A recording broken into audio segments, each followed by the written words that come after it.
Hello, आदाब, सत श्री अकाल, राम राम। एक बार फिर आप तमाम लोगों का स्वागत है सफारी मैक्स क्राइम स्टोरी के यूट्यूब चैनल में एक और नई कहानी के साथ। उम्मीद है पूरा परिवार अच्छा होगा, अपना और अपनों का ख्याल रख रहा होगा। तो चलिए आज की कहानी शुरू करते हैं।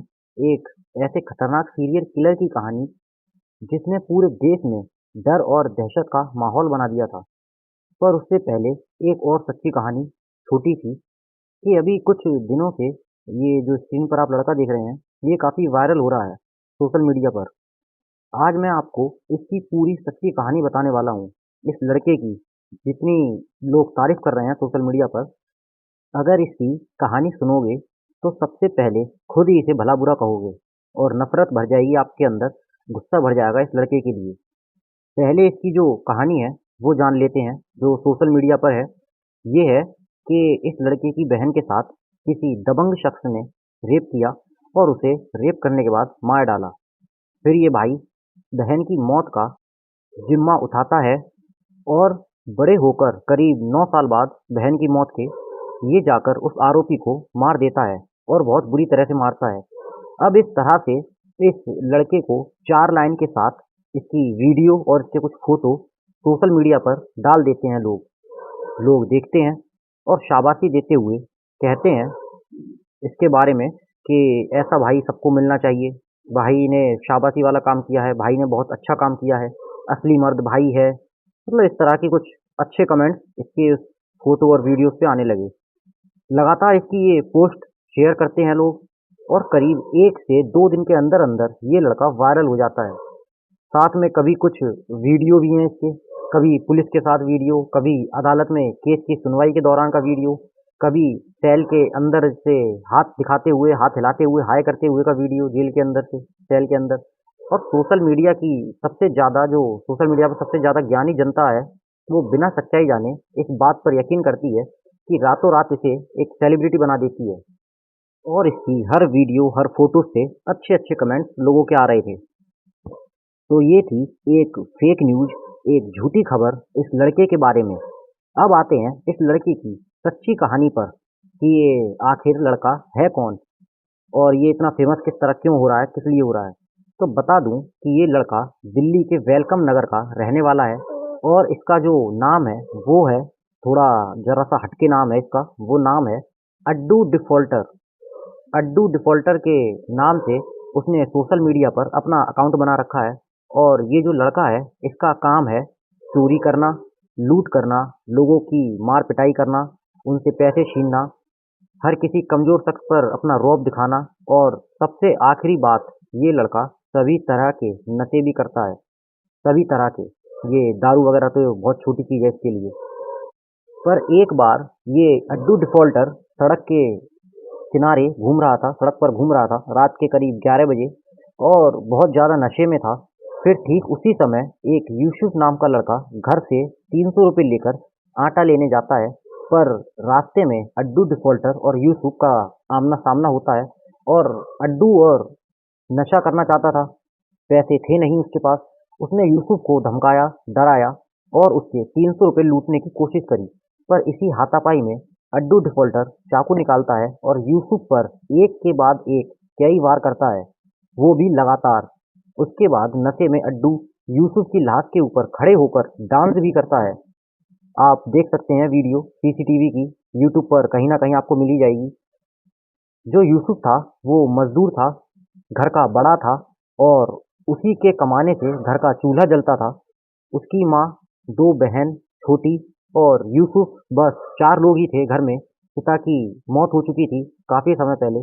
पर एक अय्याश लड़के ने सिर्फ 300 रुपये के लिए आटा लेने जा रहे एक गरीब घर के लड़के यूसुफ को चाकुओं से गोद दिया।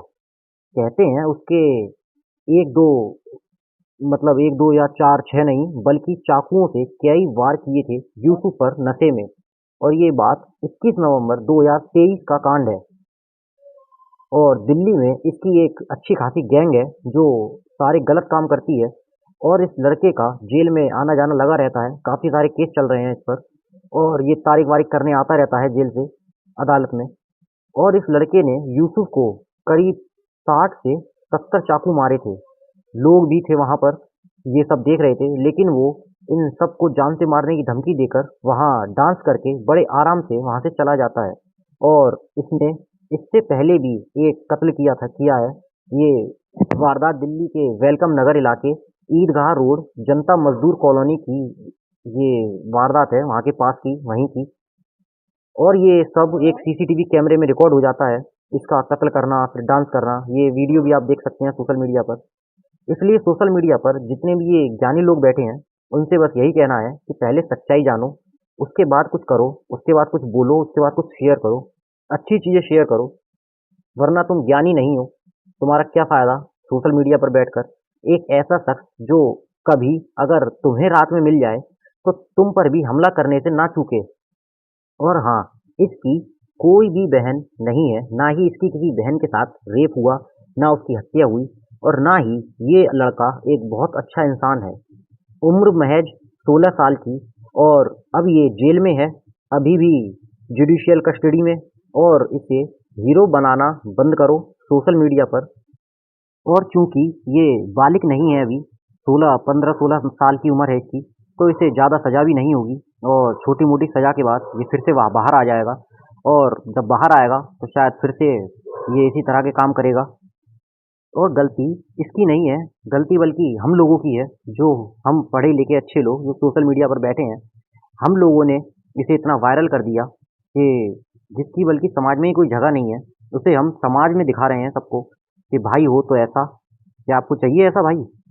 हर बहन के पास ऐसा भाई होना चाहिए। असली मर्द तो ये भाई है।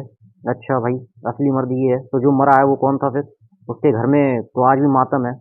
अकेला कमाने वाला था वो घर का, और पूरे घर को खिलाता था। एक मजदूर घर का एक लड़का। खैर, एक नशेड़ी लड़के की ये सच्ची कहानी थी। तो ये थी कहानी, एक नशेड़ी लड़के ने 2 खून कर दिए अपने नशे के चक्कर में, और महज 300 रुपए के लिए एक सीधे साधे लड़के, गरीब घर के लड़के यूसुफ को चाकू से गोद दिया। और हाँ, सबसे पहले किसी भी फोटो वीडियो की सच्चाई पता करो, उसके बाद कुछ आगे करो।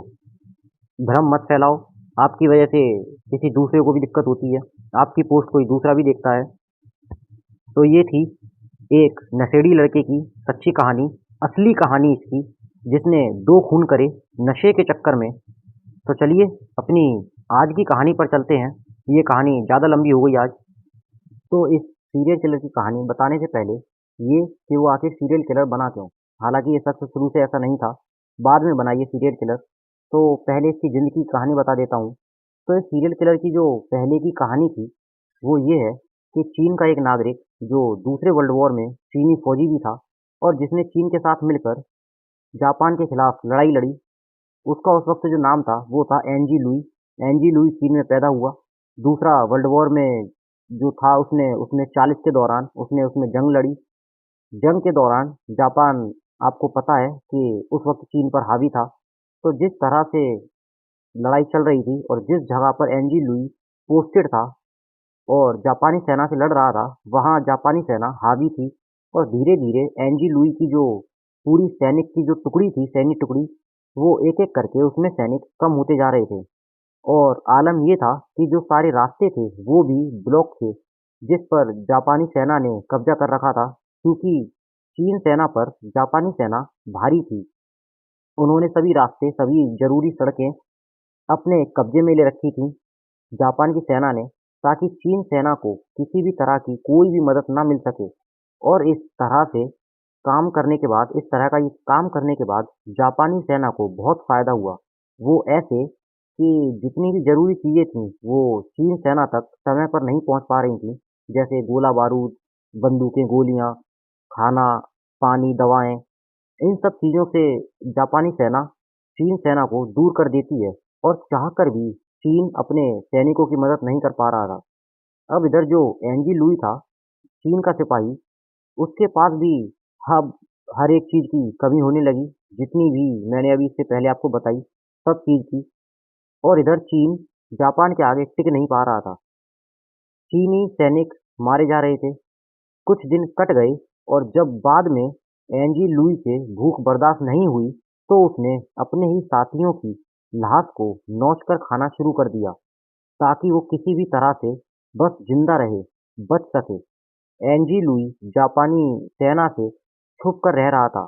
वहीं आसपास उसके बहुत सारे साथी मारे जा चुके थे, वहीं पर मरे पड़े थे, पर जिंदा रहने के लिए उसे कुछ ना कुछ खाना था, तो साथियों की लाश खा रहा था एंजी लुई। लेकिन धीरे धीरे बाद में ये मजबूरी उसके लिए शौक और मजे में बदल गई, और अब उसे इंसानी मांस का स्वाद अच्छा लगने लगा। खैर, जंग खत्म हुई, सब जगह अब शांति थी, दोनों देशों के बीच बैठकर बात होती है, और एंजी लुई एक नए नाम के साथ चीन छोड़कर थाईलैंड पहुंच जाता है। वो अपनी नौकरी वगैरह सब छोड़ देता है, बल्कि चीन को ही छोड़ देता है, वो भी नाम बदलकर। अब उसका जो नया नाम था वो था सी कोए। तो अब एंजी लुई सी कोए बन गया। बात है 50 के दशक की। 1950 में वो बैंकॉक पहुंच जाता है, और वहां पे जाकर वो अलग अलग जगह पर छोटी मोटी नौकरी करके अपना काम चलाता रहता है, अपनी जिंदगी चलाता रहता है। परिवार के बारे में उसके कोई जानकारी नहीं थी, और उस वक्त चीन को लेकर लोगों में थोड़ा अजीब सा गुस्सा था। वहाँ के लोग चीन के लोगों को सपोर्ट नहीं कर रहे थे, और चीन और थाईलैंड के रिश्ते भी ज़्यादा अच्छे नहीं थे। ये वहाँ जाता है, छोटी मोटी नौकरी करके अपनी जिंदगी गुजारता है, और किसी वक्त में ये एक घर का, एक बंगले का माली बन जाता है, और उस बंगले में माली का काम करने लगता है, और ये सिलसिला चलता रहता है। इसी दौरान 54 से लेकर 1958 के बीच में बैंकॉक के आसपास और उन जंगलों के आसपास के कुछ बच्चे गायब होने शुरू हो जाते हैं। माँ बाप पुलिस के पास जाते हैं, पुलिस ढूंढती है, लेकिन कातिल का पता नहीं चलता। लेकिन कुछ बच्चों की लाशें मिलती हैं, लेकिन जब सभी बच्चों की लाशें मिलती हैं, तो पुलिस लाश देखकर हैरान रह जाती है, क्योंकि हर बच्चे को मारा तो गया था, लेकिन उनके अंदरूनी अंग जो थे वो गायब थे। किसी का दिल गायब था, किसी का लीवर गायब था, किसी की किडनी गायब थी। तो पुलिस को ये बड़ा अजीब लगा कि कौन ऐसा कातिल है जो इस तरह से बच्चों को गायब करके मार रहा है, और इस तरह से मार रहा है, बच्चों के अंदर के अंग भी निकाल रहा है। बैंकॉक पुलिस मामले की तफ्तीश करती रहती है, लेकिन कातिल पकड़ में नहीं आता। इस दौरान में पहला बच्चा गायब होता है, वक्त बीतता है, इसके बाद दूसरा बच्चा गायब होता है, तीसरा गायब होता है, चौथा गायब होता है, 5, 6, 7, अब तक 6 बच्चे गायब हो गए, और अब 7वां बच्चा भी गायब हो चुका था। पुलिस के ऊपर दबाव भी था कि वो उस कातिल को ढूंढे, पर कातिल उनको मिल नहीं रहा था। इसी दौरान में 1958 में पुलिस को कोई एक शख्स वहीं बैंकॉक के करीब एक जंगल में मिलता है, जो कि एक बच्चे की लाश को जला रहा होता है। और इत्तेफाकन पुलिस जंगल में गश्त कर रही थी किसी और काम में, तो उस शख्स को देखती है, और उस बच्चे की लाश को देखती है, तो पुलिस वाले भी हैरान रह जाते हैं। लेकिन तब तक उन्हें अंदाजा नहीं था कि इस शख्स को जो इस बच्चे की लाश के पास खड़ा है, गिरफ्तारी करने के बाद कई और कत्ल का राज खुलेगा। खैर, पुलिस उसे गिरफ्तार करती है। गिरफ्तार करने के बाद ले जाती है, उस बच्चे के बारे में पूछताछ करती है, पर बच्चे का नाम उसे पता नहीं था।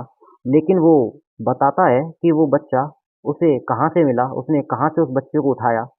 अब बैंकॉक पुलिस उसी उसके बताए हुए उसी इलाके में पहुंचती है, और वहां जाकर लोगों से पूछती है, और पूछताछ करने के दौरान पता चलता है कि हाँ, यहाँ से एक बच्चा गायब तो हुआ था करीब 1-2 दिन पहले। तो इस बारे में जानकारी पुलिस को मिल जाती है। लाश पूरी तरह से जली नहीं थी, शिनाख्त आराम से हो जाती है बच्चे की। उसके बाद पुलिस उसे पकड़ती है, उस शख्स को, और उसे पकड़कर थाने लाती है, और थाने लाकर अब उससे पूछताछ करना शुरू करती है। तो अब बैंकॉक पुलिस जब उससे पूछताछ करती है, तो सबसे पहले उसका नाम पूछती है। तो वो अपना नाम बताता है, सी कोए। उसका नाम सी कोए है। इसके बाद ठीक कोई से और पूछताछ होती है, तो पुलिस वाले भी हैरान हो जाते हैं। वो बताता है कि हाँ, इससे पहले भी मैंने 6 बच्चों को मारा है, और सी कोई टोटल 7 बच्चों के कत्ल का कन्फेशन करता है। फिर पुलिस पूछती है कि इसमें से ज़्यादातर बच्चों के अंदरूनी अंग गायब थे, तो तुमने इन अंगों को क्यों निकाला, और क्या किया उन अंगों का? तो वो बताता है कि वो उन्हें बॉयल करके खाता था। फिर वो कहानी बताता है कि जब मैं चीन की तरफ से जंग लड़ रहा था, सेकेंड वर्ल्ड वॉर, में तब सब कुछ खत्म हो गया था और मैं भूखा था, तो अपने ही साथियों की, अपने ही साथी जवानों की लाशें खाईं और वो आदत लगी रही।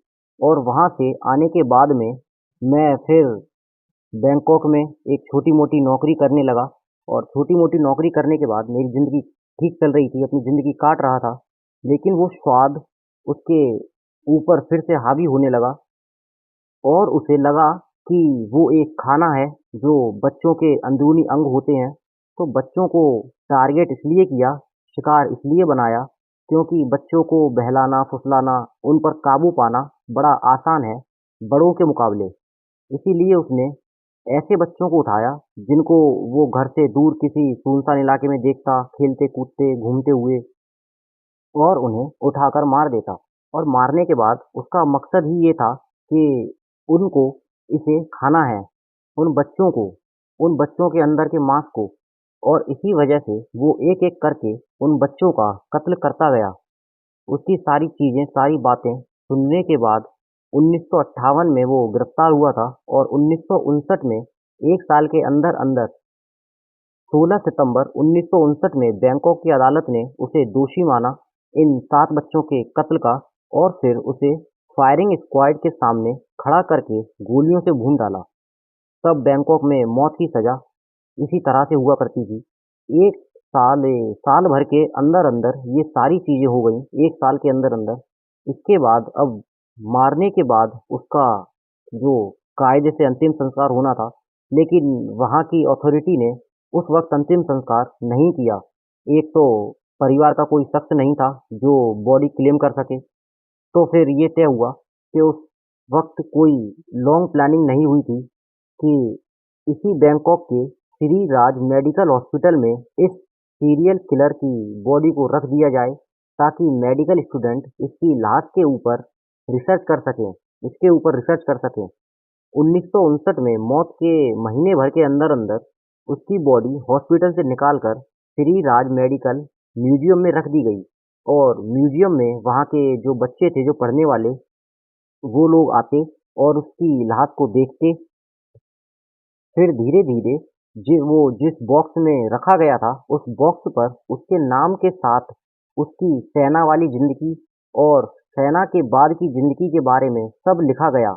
उसकी मौत की सज़ा क्यों मिली उसे, इस बारे में भी लिखा गया था कि उसे मौत की सज़ा क्यों मिली और उसे एक सीरियल किलर, एक हैवान, एक आदमखोर कहा जाने लगा। ये भी सब उसपे लिखा था कि एक आदमखोर सीरियल किलर।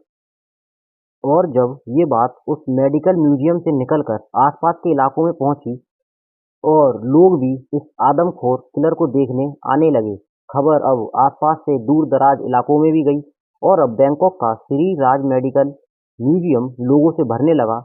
वो सब लोग इस आदमखोर सीरियल किलर को, इसकी लाश को देखने आने लगे और बड़ा गौर से देखते थे लोग इसकी लाश को। और होता है ना हम लोगों में के अंदर भी के इस तरह के लोगों को देखना हम भी चाहते हैं। इस चीज़ को देखते हुए वहाँ की अथॉरिटी ने इसे वहीं रखने का फैसला किया, पर कुछ संगठन खड़े हुए कि किसी मरे हुए इंसान की लाश को इस तरह से रखना, उसकी नुमाइश करना, उसका प्रदर्शन करना ये गलत है। इस पर बहुत आवाज़ उठी, बहुत बवाल हुआ, पर कुछ हुआ नहीं बाद में, कोई असर नहीं हुआ इस बात का। फिर धीरे-धीरे लोगों ने इसके ऊपर रिसर्च करना शुरू किया कि इसने अदालत में तो ये कहा था, उसने 7 बच्चों को कत्ल किया है, ये बात तो उसने मानी, पर उसने उन बच्चों को खाया, ये उसने नहीं कहा था। उसने ये बात नहीं मानी थी और उसे अदालत में ज़बरदस्ती एक ट्रांसलेटर दिया गया और उसमें कातिल कुछ कहता, पर ट्रांसलेटर उस बात को अपने हिसाब से बताता। और उस वक़्त चीन और बैंकॉक की ठनी हुई थी। एक ये भी बड़ी वजह बनी और ये भी एक बड़ी वजह मानी जाती है और जल्दी-जल्दी इस केस को निपटा दिया गया और साल भर के अंदर-अंदर उसे मौत की सज़ा दे दी गई और फायरिंग स्क्वाड के सामने खड़ा करके गोलियों से भून दिया गया। फायरिंग स्क्वाड ने उसे गोलियों से भून दिया और हाँ, इसे एक आदमखोर भी डिक्लेयर कर दिया गया था केस के चलते। और अब लोगों ने ये बात भी उठाई कि इसके साथ पूरा इंसाफ नहीं हुआ है। थाईलैंड में के जो मॉडर्न दौर में ये पहला सीरियल किलर था जो 1950 के बाद इतना चर्चित हुआ था धीरे धीरे वक्त बीतता है और जब वक्त बीता तो जो इसकी लाश थी म्यूजियम में वो भी बेकार होने लगी, काली पड़ने लगी। फिर लोगों ने आवाज़ उठाई कि नहीं, ये गलत है, इसका भी हक है अंतिम संस्कार का और ये ठीक नहीं है एक इंसान के साथ, और लाश भी खराब हो रही है। और फिर 2017-2018 के बाद ये मामला फिर से जोर पकड़ता है और 2019 में आखिरकार ये तय हुआ कि इसकी जहां लाश रखी हुई थी वहां लिखा था कि आदमखोर सीरियल किलर, उसको हटाकर वहां पर एक ये लिख दिया गया कि एक मौत की सजा पाया हुआ एक मुजरिम। जब 1959 में जब इसे मौत की सजा दी गई थी, गोली मारी गई थी, तब इसकी जो उम्र थी वो करीब ज़्यादा नहीं थी, सिर्फ 32 साल थी। 32 साल की उम्र में इसे गोलियों से भून दिया गया था, इसे मौत की सजा सुनाई गई थी 7 बच्चों के कत्ल के इल्ज़ाम में। इसके बाद 2018 में ये सारी चीज़ें शुरू हुई थी और 2019 में ये तय हुआ कि नहीं, इसे इस म्यूज़ियम से हटाया जाए और इसे इसके हक के साथ अंतिम विदाई दी जाए। फिर सभी अथॉरिटी जमा हुई, सभी छोटी-बड़ी अथॉरिटी ने मीटिंग करी और आखिरकार पूरे बैंकॉक के लोगों के साथ बौद्ध धर्म के रीति-रिवाज के साथ वहीं बैंकॉक में ही इस सीरियल किलर का अंतिम संस्कार हुआ। और कहते हैं कि इसकी अंतिम यात्रा में करीब सैकड़ों लोग आए थे और इसके घर का तो कोई पता नहीं था, ना ही इसके घर का कोई था वहाँ पर। इसीलिए सब कुछ प्रशासन ने खुद किया और 2019 में कोरोना काल के समय में इसको अंतिम विदाई दी गई, इसका अंतिम संस्कार किया गया। लोगों की हमदर्दी थी इस शख्स की लाश से, क्योंकि मौत के बाद भी इसकी लाश को प्रदर्शन के लिए एक शीशे में रखा गया था, कैद करके, और वो भी 62 साल तक। तो 62 साल बाद जाकर इस 7 बच्चों के कातिल सीरियल किलर का बैंकॉक के लोगों के सामने उनकी मौजूदगी में पूरे बौद्ध रीति रिवाज के साथ अंतिम संस्कार किया गया, सैकड़ों लोगों के सामने। तो ये थी आज की कहानी। उम्मीद है मेरे इस परिवार को आज की कहानी पसंद आई होगी। आज की सच्ची कहानी कहानी पसंद आई हो तो कहानी को लाइक करना, कहानी को अपने दोस्तों के साथ शेयर करना और इसी तरह की सच्ची कहानियाँ सुनने के लिए मेरे इस यूट्यूब चैनल को ज़रूर सब्सक्राइब करना। तो मिलते हैं अगली किसी नई कहानी के साथ। Thank you so much.